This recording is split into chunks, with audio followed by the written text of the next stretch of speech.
What's going on, you bunch of heathens? Today we are checking out World War Wisdom. I only mainly know this dude from his shorts. I've seen him all the time, but this one definitely caught my eye. 5 myths about the US Army in World War II that just won't die. And honestly, I can't wait to check it out because I kind of want to know what myths there are and if I actually still believe, if I know of them / believe in them. So this should be pretty cool. Let's jump in. Make it stop. I seem to hear the same few World War II myths repeated everywhere I go, and since clearly I can't run from them any longer, it's time I face them head on. Today, we'll focus Smart on move. 5 myths about the US Army in World War II, and if you have any interest in history, I can almost guarantee you've encountered some of these myths before. So fix bayonets and change out those skivvies, because today we're going on the offensive to put these myths to rest once and for all. Let's get right into it with the first myth. Myth number 1, the US Army didn't fight in the Pacific. No, I know that's not true. No, I know that's not true. The 77th, right? Old bastards. I know for a fact they fought in the Pacific, and there were a few different regiments that fought there. How I originally knew that some of the Army actually did fight in the Pacific was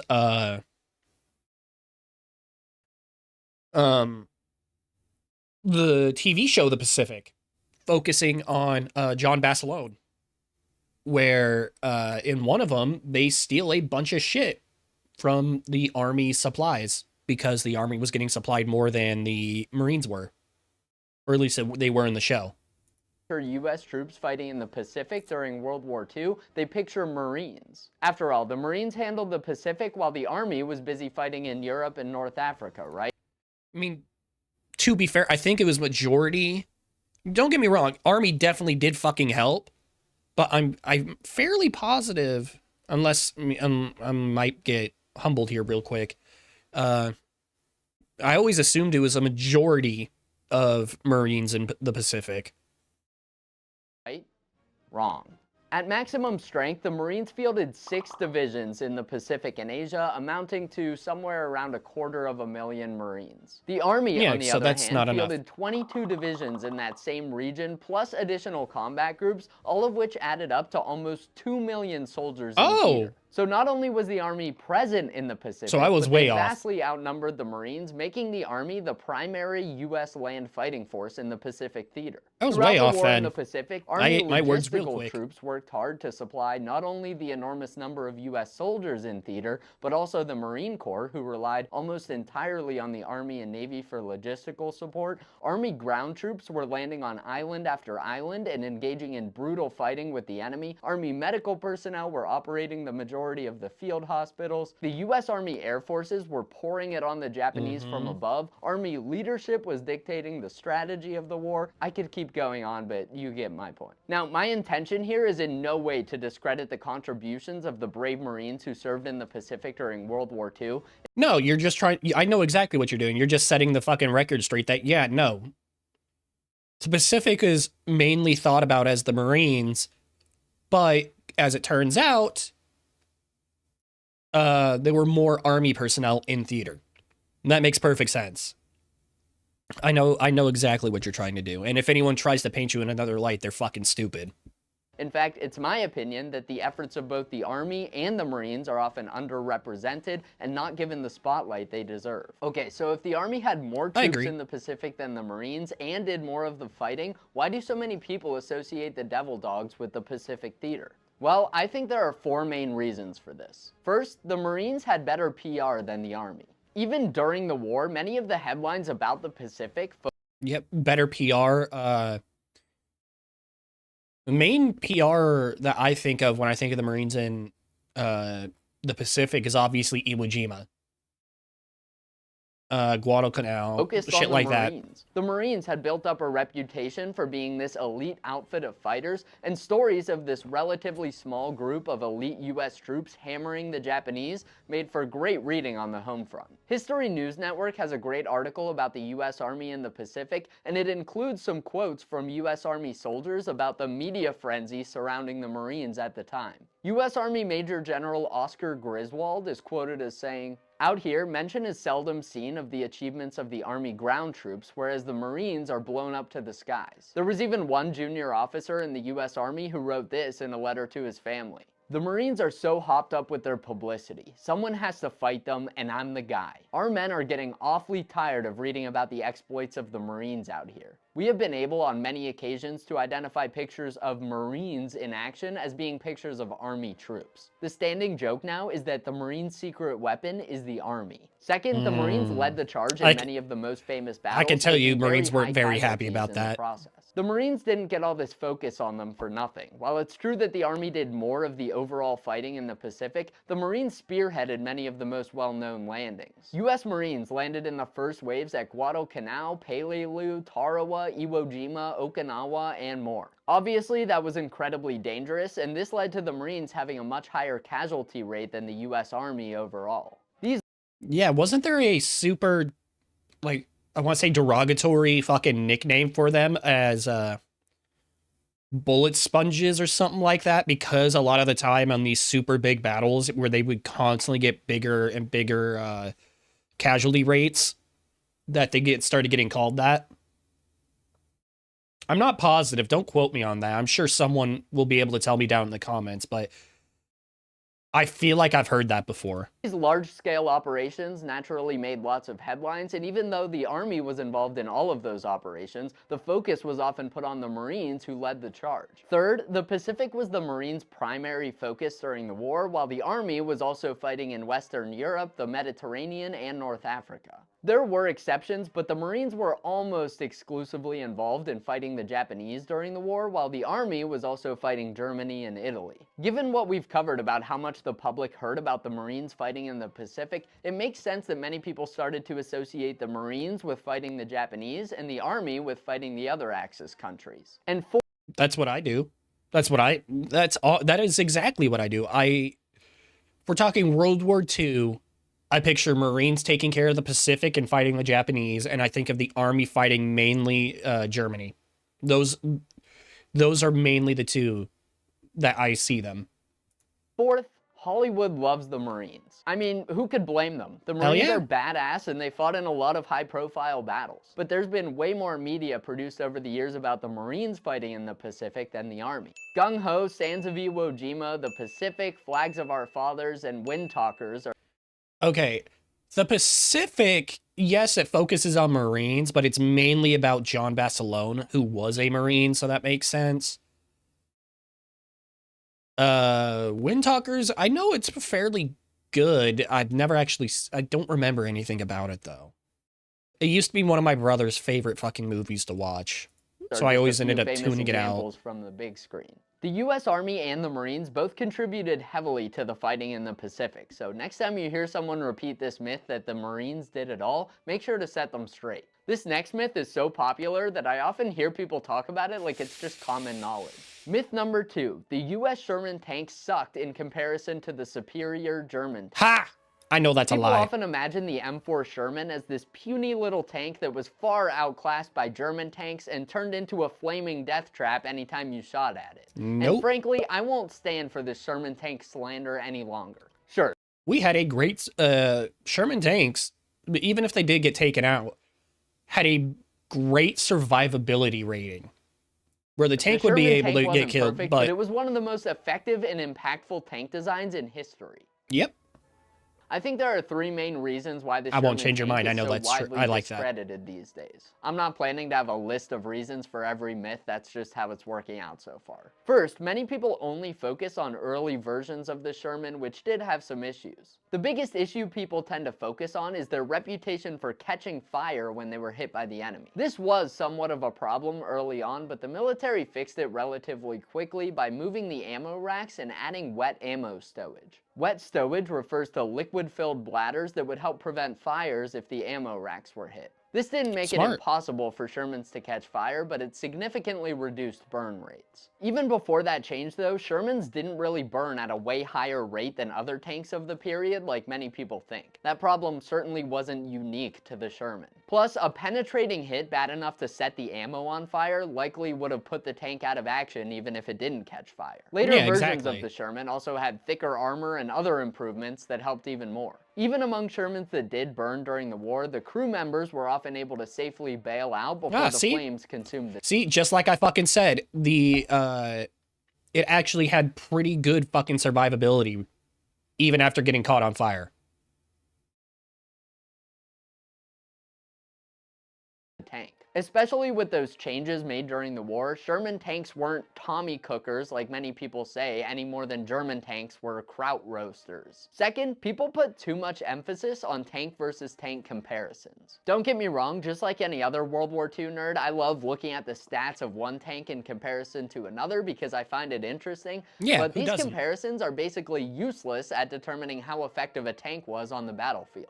Despite what some people may imagine, tank strategy during World War II did not consist of each side sending their best tank to duel it out in the town square at high noon. No, a lot of the time, that's even true today. That doesn't really happen. A lot of the time, it's tank versus infantry or pat guns. That's how it, like... That's why nearing the ending of the war, like the last like couple years, tank crews would prefer the 75, I want to say, over the newer one, over the bigger guns, because they weren't seeing that many tanks. And the 75 was better at taking out infantry and pat guns and field guns, because field guns is usually what they would see by that point in time. And if they did happen to run into tanks, well, the 75, there was usually more than one Sherman, and the 75 was usually good enough to deal with it.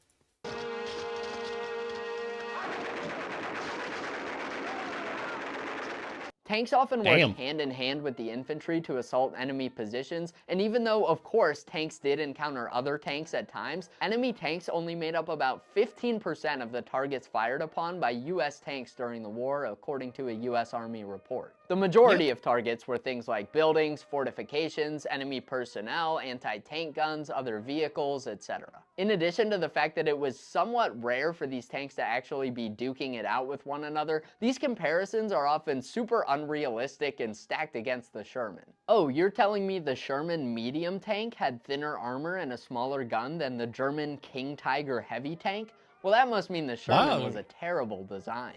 Wow, yeah, 2 different classifications. Imagine that. Sorry, I'm kind of laying the sarcasm on thick today, but that is a real conclusion I see people make from that comparison, and it's just nonsense. Many of the tanks that the Sherman is often directly compared to were not in the same class and were not frequently encountered by Shermans. For example, many people say there are only 3 verified cases of US troops encountering German Tiger 1s from Normandy through the end of the war. Those numbers are really hard to hammer down though, because US troops were really bad at identifying German tanks and would often report other German tanks as being Tigers. In any case, German heavy tanks like Tigers... That's why every fucking, movie, Hollywood does this too, and video games, I want to say, where it's basically, they'll be fucking fighting and then they'll yell out Tiger, and it's a fucking Panzer. Or, they also do it with Panzer a lot too. And even Panthers weren't all that common on the battlefield, and comparing them directly to the Sherman in the ways that many people do is just silly. Medium tanks like the Sherman... There's also a vast difference in the amount produced as well. Because you got to remember, it wasn't even just the Americans who were using Shermans.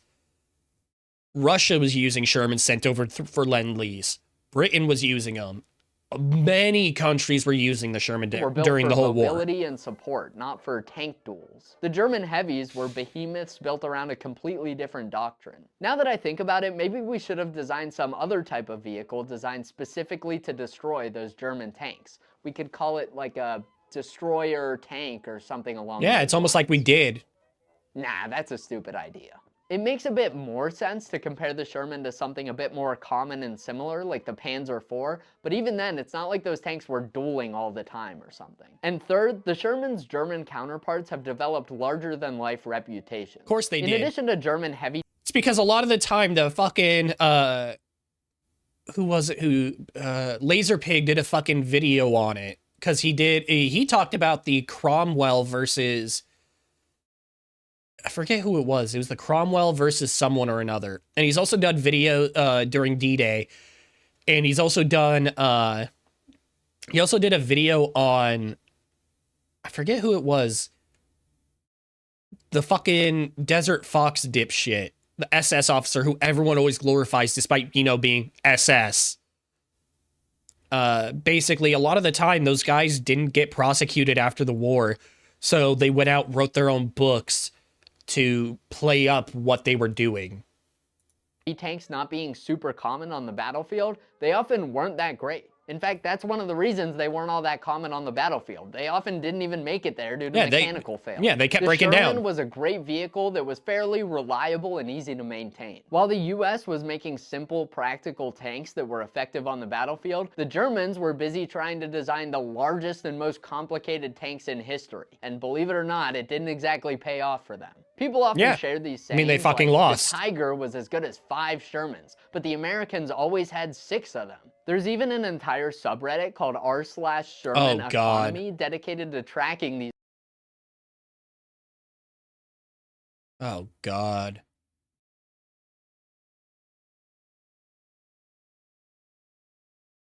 These wild comparisons of how many Shermans equal it's one Redditors. German tank. Here in the real world, the later war variants it's Redditors. They don't fucking care. 76mm guns had plenty of power to knock out their sources. They made it the fuck up. Tanks, and in many cases, even the 75mm guns were plenty to do the job, depending on the circumstance. I even found one period report of a measly M8 Greyhound knocking out a German Tiger tank with its 37mm gun. Although, like I said, U.S. troops were notoriously bad at identifying German tanks. If that's true, that's fucking hilarious. Something else. These German tanks are often viewed as superior to Shermans today, but even a German Tiger tank with an 88mm gun didn't have the range to knock out U.S. tanks from the ditch that it broke down in 10 miles behind the line. So no, the Sherman tank did not really suck. It wasn't shade. made to max out its dueling stats on paper. It was made to win the war. The Sherman was versatile, reliable, easy to produce and maintain, and just overall more effective than most of the German tanks that people put on a pedestal today. Real quick, if you guys are enjoying this, check right now to make sure you're subscribed to World War Wisdom. Why aren't I? I could have sworn I did subscribe. Okay, I'm also giving it a like. Along with the next myth. Myth number 3. The U.S. Army banned camo uniforms because they were too similar to the German camouflage. I've never heard that myth. Huh. Because I know World War... Try to think. I think Marines, a lot of the had a camo that they used. And so I'm assuming the Army would also use it in the Pacific. I do like World War II. The World War II Marine, what is it? The frog camo or whatever is pretty fucking dope. I really like theirs. But I've never actually seen any camos used by the Army in Europe. According to this myth, the U.S. Army I've never heard issued uniforms to some soldiers in Europe, but then had to stop using the uniforms entirely due to a high number of reported friendly fire incidents in which U.S. troops shot their own comrades who were wearing camouflage because they thought they were Germans. To bust this myth, let's break it down into smaller pieces. I'm going to bet this is just going to be a simple logistics thing of it just being easier just to make standard color camos. First, did the Army issue camouflage uniforms in Europe? Yes. A test batch of frogskin camo fatigues were issued out to some U.S. soldiers in the summer of 1944. These uniforms were mainly used by troops in the 2nd Armored Division, but they were also used by some troops in the 2nd and 30th Infantry Division. I do like that, too. To be clear, these were not the same as the iconic camouflage uniforms worn by Marines in the Pacific. Okay, next. Okay, so somewhat different, but I still like it. Germans because of these uniforms and shot by friendlies? No. We have no evidence that this ever happened to anyone. Now, of course, with all the fighting that was going on, it's impossible for me to conclusively say that this never once happened, but there were never any reports of this, and it definitely didn't happen on a large scale like some people think. The YouTube channel World War II TV has a great video discussing this myth, and in their video, they mentioned that there were reports of friendly fire incidents caused by US uniforms that look like German ones, but not the camo fatigues. Reportedly, there were friendly fire incidents in Normandy caused by the new solid-colored dark green fatigue uniforms and possibly the M43 field jacket as well. The darker color and longer cut of these uniforms made them look much more like the German uniforms than the previous M41 jacket, which was easily recognizable due to its light color and waist length. And finally, did the Army have to stop using these uniforms due to reports of friendly fire incidents? Absolutely not. Like we covered, not only were there no reports of friendly fire incidents caused by these uniforms, there were reported incidents caused by other uniforms, and they didn't pull those ones from service. So if it wasn't friendly fire that killed these camo uniforms, logistics and production, that's my guess. Well, the real answer is far less exciting. The uniforms faded and wore out quickly. They were more complicated and expensive to make than the solid color fatigues, but most importantly, the camo pattern used on these uniforms just wasn't very effective, with some even saying it made soldiers more visible to the enemy. So why use it? Remember, these uniforms were only issued out in a small test batch to begin with, so when that batch of uniforms got wore out, those troops just went back to wearing standard uniforms. It wasn't that the Army pulled these uniforms from the front. They just tested one batch of them and decided not to pursue issuing them on a wider scale. You can see how this myth became so prevalent. Those US camo uniforms do kind of resemble some of the German camouflage patterns, but that just had nothing to do with why they stopped using them during. But yeah, that also makes no sense, because otherwise, nowadays, why would the US Army issue out OCP, which is very close to multicam? We'll just call it multicam. Why would they issue out multicam when almost every other country in the world uses multicam? I mean, Britain, I think, is starting to use multicam. Russia uses multicam. Ukraine has been using multicam, which is why you have to have the fucking different color armbands, at least in the beginning of the war. Yeah. But the whole, in some cases, it doesn't help, and in some cases it makes you more visible. That just, I heard that, I instantly thought of fucking ACU. God. I will admit ACU is a fucking hideous color and a hideous camo. But at the same time, I see it and all I think of is early 2000s, like, videos of GoPro videos of the war in Afghanistan and Iraq, and I just think, damn, kind of a vibe. It's ugly as sin and should never have been put in production, but it's also kind of a vibe. This next myth is one that could apply to a lot of other conflicts as well, but let's cover how it relates to World War II. Myth number 4, the airborne and other elite army units did all the heavy lifting.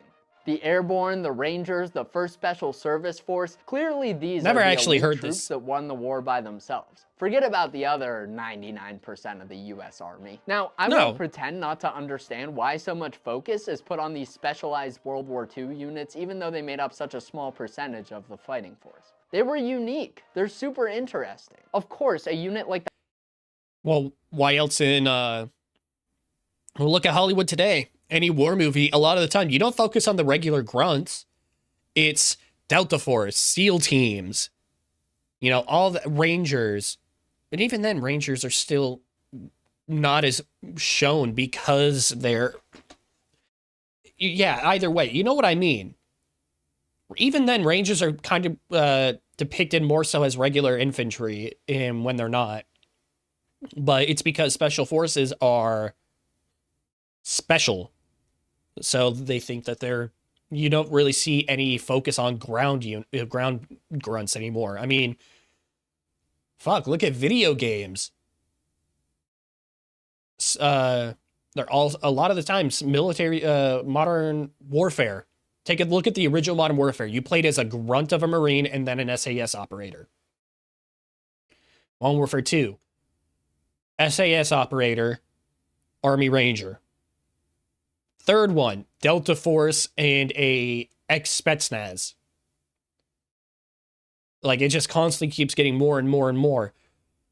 Then the new Modern Warfares, you play as, what was it? I'm brain farting right now. Oh, SAS and / a couple episodes of a CIA. Well, yeah, CIA and SAS. MW2, SAS, and you play as in Modern Warfare 2. I'm trying to remember. Soap, SAS. Can't remember. Huh. Either way, you know what I mean.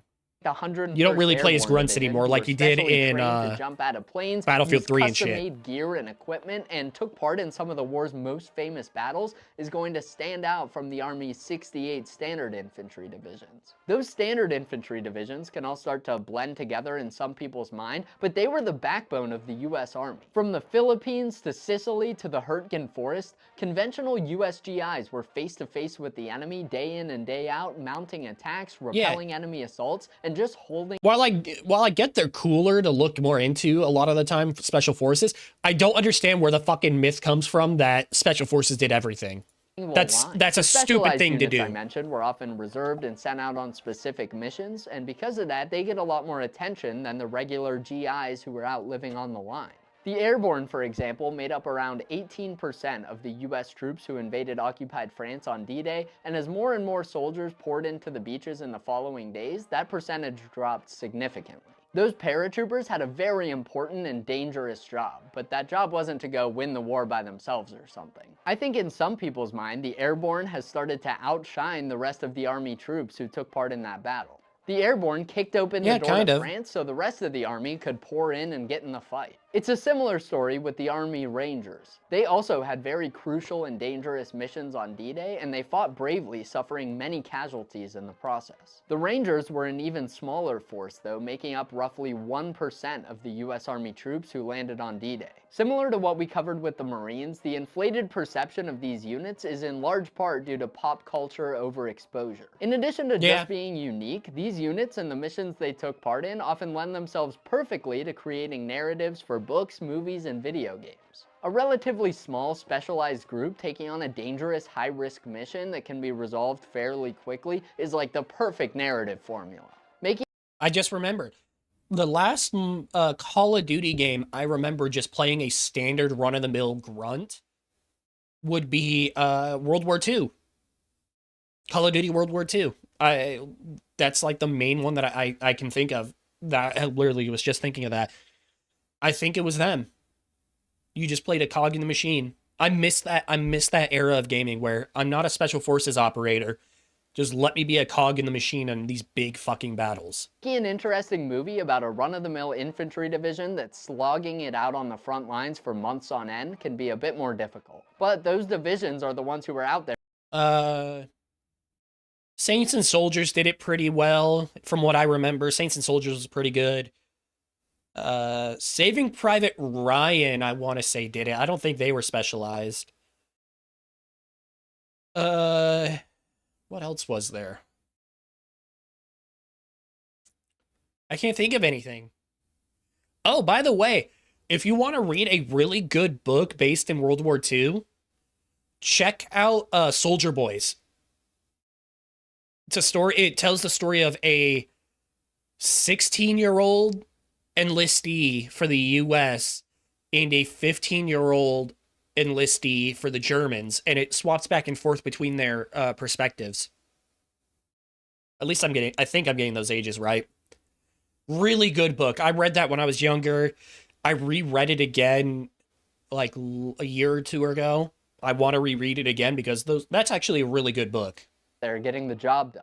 I used the common examples of the Airborne and the Rangers, and it's no coincidence that Band of Brothers and Saving Private Ryan, two of the most popular depictions of World War II ever created, focus on those units. Don't get me wrong, so I was those are wrong. some of my all-time favorites, but they definitely elevated those units over some others in many people's minds. Maybe someday I'll make a super accurate World War II movie about some unassuming kid who gets drafted into a unit you've never heard of and then becomes like a typist or something like that was very logistically important but also super boring. Something tells me that probably would not sell too many tickets, but hey, who knows? Personally, I don't see any issue depicting these specialized units you can do it pretty well. Very interesting on the back lines of the war. Credit they get. Let's just remember if you to do give it right, the rest of the army who did the brunt of the fighting the credit they deserve as well. Conventional troops may not have always had the spotlight on them, but at the end of the day, the bravery and heroism exhibited by these GIs and conventional troops from other nations is what secured victory for the Allies. Let's move on to the final myth for today, and I'm always surprised at how popular this one is. Ooh. Myth number 5. Women could not serve in the US Army during World War II. A lot of people are familiar with Rosie the Riveter and the many US women who worked tirelessly in factories to support our troops. Hell yeah, fucking dope people, but no. They couldn't serve front lines, but that was true. I'm not even sure if that still might be true. I'm not positive where it sits on that nowadays. But no, you had army nurses, logistics. Like, no, there were plenty of women in the military. Why is that a myth? I thought that was fairly well documented. The hell? Overseas, but I've found that far fewer people realize that some of those troops overseas were also women. That's right, women served in every branch of the US military during World War II, with over 350,000 women joining the military before the end of the war. These women didn't serve in combat roles, but they did fill many crucial logistical and support jobs. Another version of this myth I hear is that women could only serve as nurses during the war, and while that is one of the many important jobs that they filled, one of the big ones. Close to the only one. I know this video is about army myths, but why don't we quickly go through the important jobs that women filled in each branch? The US Coast Guard had the SPARS, which stands for Semper Paratus, Always Ready. Women in the SPARS often served as photographers, cooks, pharmacy assistants, and drivers, among other jobs. The Navy had the Navy Nurse Corps and the WAVES, which stands for Women Accepted for Volunteer Emergency Service. Hats off to whoever came up with that catchy name. WAVES were often tasked with clerical work, storekeeping, weather forecasting, navigation, hospital work, engineering, and more. Next is the Marine Corps, really big jobs. Women's Reserve, or MCWR. I guess they didn't get the memo about catchy abbreviations. They often filled clerical roles as well as trade and mechanical roles, such as aircraft maintenance, among other things.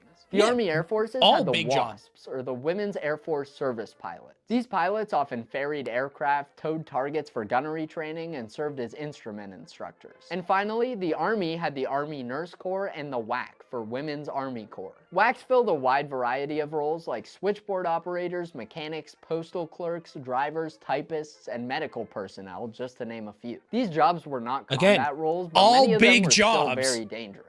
Hundreds of women lost their lives while serving in World War II, some from accidents like plane crashes, while others were killed by enemy fire due to their close proximity to the front line. Additionally, more than 80 nurses were taken prisoner by the enemy during the war. 3 years after the war in 1948, the Women's Armed Services Integration Act was signed into law. This act formally allowed women to enlist as full permanent members in all branches of the military. I think sometimes people hear that date and assume that before that was passed, women couldn't serve in the military or could only serve as nurses, not realizing the many women I'm assuming that's what it is then. And reserve roles during World War II. So if you ever hear someone saying that US women couldn't serve in the military during World War II, make sure to set them straight and be sure to hit them with some of those fun acronyms while you're at it. Hopefully those explanations help to dispel some of those myths, although I have a feeling that some of those will end up following me forever. Please leave a comment down below and let me know which of those... They definitely fucking will, because people they like to live in their head. They won't take actual fact. Myths you had heard before, and also let me know some of the other myths you've heard that didn't make it in this video. I hate to break it to you guys, but now that you know the truth behind all those myths, you're officially a history nerd, so you might as well just accept it and subscribe to I mean, I already accepted it. Hang out. Thanks so much for watching, guys. Remember to hype up the Sherman tank when you can, because it gets a little self-conscious, and I'll see you in the next one. Thank you. That was really fucking good. Oh, that was World War Wisdom on 5 myths of the U.S. Army in World War II. Make sure you check out the original video. He definitely fucking deserves it. I love all his content. He does really good historical, what's the word I'm looking for? He does really good historical breakdowns on certain things, on like equipment and whatnot during the war. Honestly, just really fucking good. Make sure you check him out. Like and subscribe if you want to see more of me. And until next time, take care of yourselves. See ya.